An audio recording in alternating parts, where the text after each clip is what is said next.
work at Daimler Trucks in Bangalore, and I work mainly on AI and cloud specifically, and I also do application development on the side.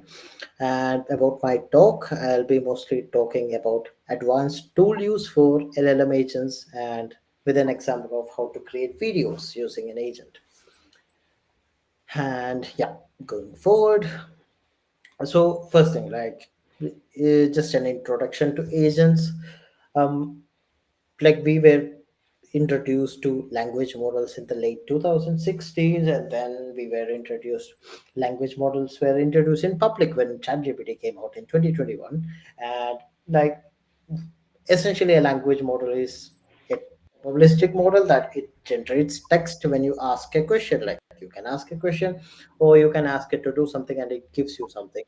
So we were that people were so hyped about it, and then later we figured out that language models are limited to the knowledge it is trained on. So most of the language models has a language cutoff of 2023, so it doesn't know what happened after 2023. So then we figured out, okay, we can probably use something called as RAG, or retrieval augmented generation, where we can inject some knowledge into the context of the language model, and we can get it to speak something that we want. Like we can inject knowledge that we have into the language model and get it to answer things the way we want it, or the answer that we want out of it.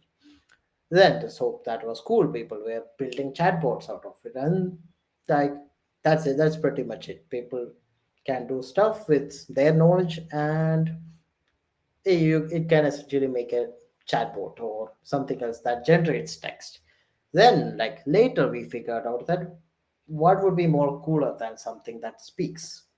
The obvious answer would be like you want it to do something for you, like you want it to do things. And when we went into that thought, we essentially came up with the concept of agents. Like agents has been existing there since the reinforcement learning era, but it is pretty new in the language model scene. And when we think about it, what makes a language model an agent? So if you just think about it, it's primarily the features like planning, memory, and tool use. So planning is the ability to think or decide what it is going to say or do next. Memory is essentially the ability to store or remember things that it has already spoken, or pull information from somewhere like a database or a vector database or whatever. Like you just want to pull information from somewhere else. And the next thing, that is tool use. Can a language model use a tool to do things? So what can you do essentially? So we all know that a language model cannot essentially execute a mathematical formula, or you want to do a mathematical operation. A language model cannot do it all the time. It can guess, but it cannot get it correct all the time. But that is something like a simple calculator can do. So imagine if a language model can use a calculator. So you ask a language model, what is this number multiplied by this number divided by something else? Instead of the language model trying to guess it, it can essentially just like everybody else, use a calculator, get the answer. Pretty simple. So that is essentially what tool use is. Then, but most of the language model or agent use cases where it uses tools, it is primarily limited to, let's say, tools that can be computed directly, or like within a function, or can be done via an API call. Like, okay, you can ask what's the weather now. The agent can essentially call a weather API, get the latest weather, and like give you that. So my talk is essentially I want to go deeper and look into what else can it do. So before that, let's just a little something into why tools matter for LLMs. Like primarily because of the limitations of a pure LLM system, being that it only has static information, no real-time computation like processing, calculation, or data processing, and it has limited multimodal output and no external interaction essentially. But when you add a tool or give the LLM access to a tool, you have, it has extended capabilities, it has access to functions, and it has access to real time data. It can process a lot of multimodal outputs, and you can essentially inject domain expertise. So what we are going to look into in more detail is how can we build a tool for a language model to generate videos, let's say. So before that, just an introduction of that. So I just want you to see this particular thing. This is a YouTube channel that most of you might have seen, three blue brown one brown. It's a channel where essentially they explain complex mathematical equations or concepts, like what is a neural network. Like it is pretty visual, like they have so much visualization and pretty good explanation.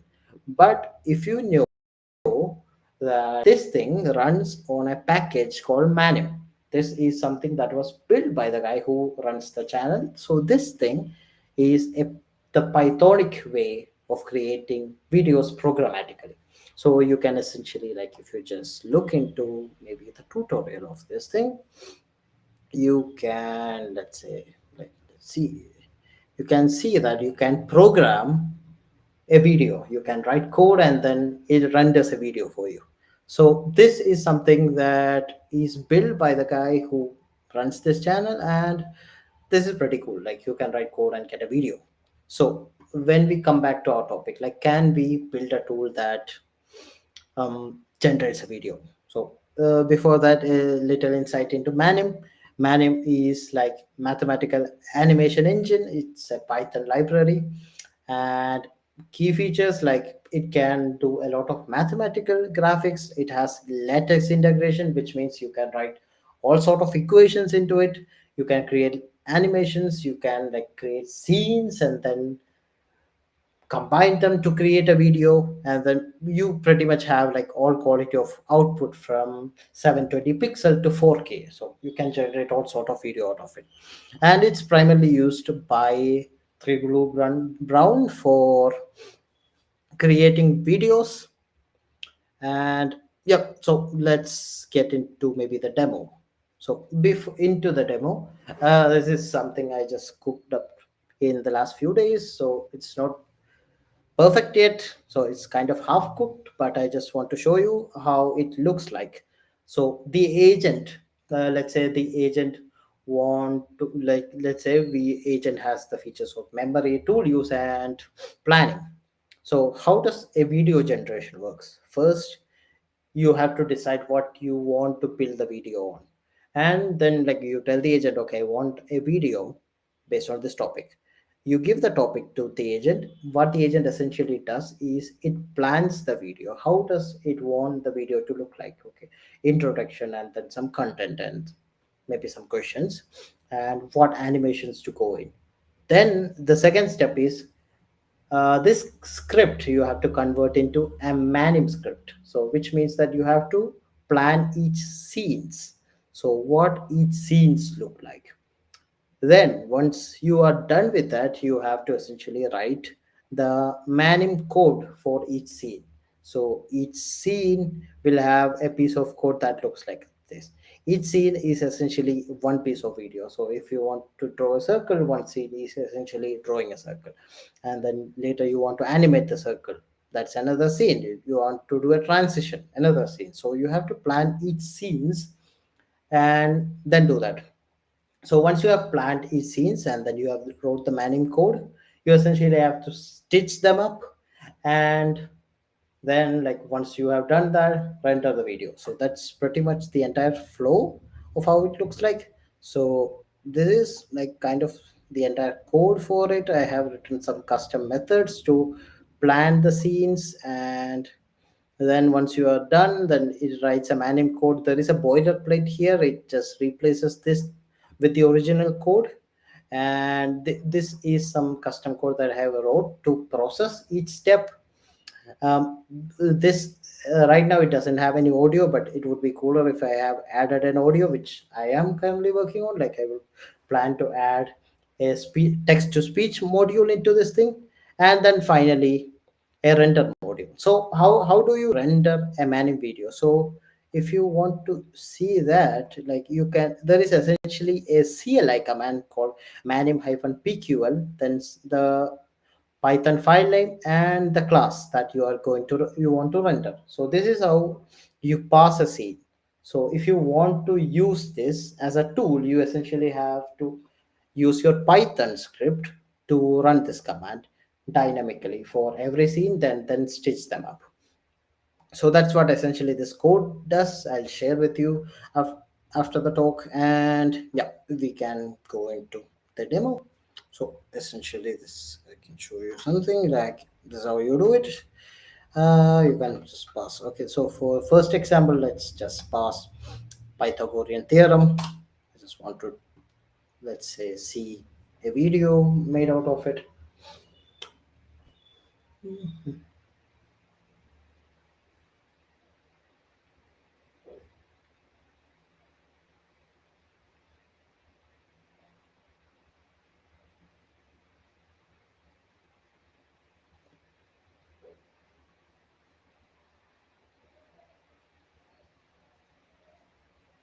Yeah. Yes, that is done, which means, yeah, this one. Uh, yeah. So yeah, just bear with me. It's not pretty well cooked at the moment, but this is how it would look like once it has created a video of it. So this, there are some issues with the alignment and the content, but this is pretty much it. So you can essentially use a tool that is, let's say, a completely CLI, and it creates content for you. So then,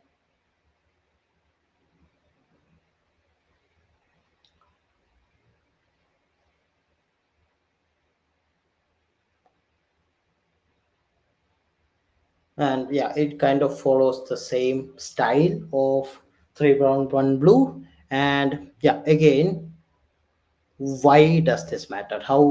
Why is it so cool? So this is kind of like a pretty simple example. Not everybody wants to do all this kind of stuff, but let's say you have a machine, you have your server, let's say, which has a lot of tools. Git, it has VS Code, it has a lot of let's say npm for package management, it has a lot of tools. And then you want an agent to essentially access all these tools, get feedback, run commands for you, do things for you. You want essentially, like, if you think how cursor would work, this is essentially how it does it. It has access to your terminal, it runs commands, and it builds things, and then the command line output is taken as feedback. It builds on top of it. It says there's an error, your agent knows what the error is, fix the error, then run it again. And let's say, if you are somebody into cybersecurity, let's say you want to build something for pen testing. Pen testing is essentially like, you know what to do, and then you should know which tool to use. So if you have a Kali Linux machine, you can essentially run an agent on your machine which has access to all your tools, and you can just ask it, like, help me pen test this particular URL. It can run the commands, get the output from each of it, then keep running it until it has found something. Like, essentially, advanced tool use allows you to build a lot more use cases, which otherwise, if you are limited to APIs, you cannot build. Yeah, that's pretty much it. Like, why advanced tools help LLMs do way more than what it used to be. So yeah, that's pretty much it. And if you have any questions, just let me know.